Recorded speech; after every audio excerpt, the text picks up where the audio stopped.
Shoferi ka pa dashje me sy linja trupore të punëdhënëses së tij. I zënë në befasi, ai fërkon syt për të fshehur sikletin, por veprimi i tij vërehet nga bashkëshorti i saj, i cili e pyet se çfarë kishte parë.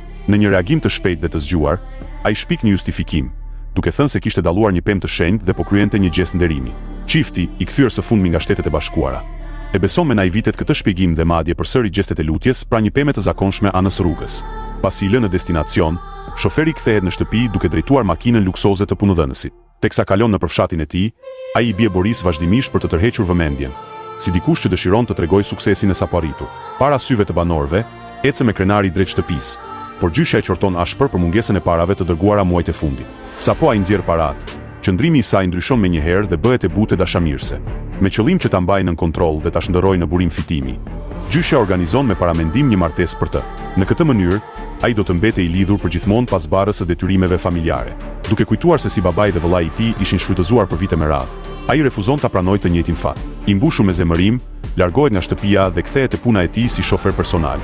Një ditë, teksa u shërben çaj mysafirëve të punëdhënëses, ajo e qorton publikisht për sjelljet e pahishme, si kruarja e vazhdueshme dhe frymën e rëndë të shkaktuar nga dhëmbët e verdhë. Kjo është hera e parë që ai ndihet vërtet i poshtëruar.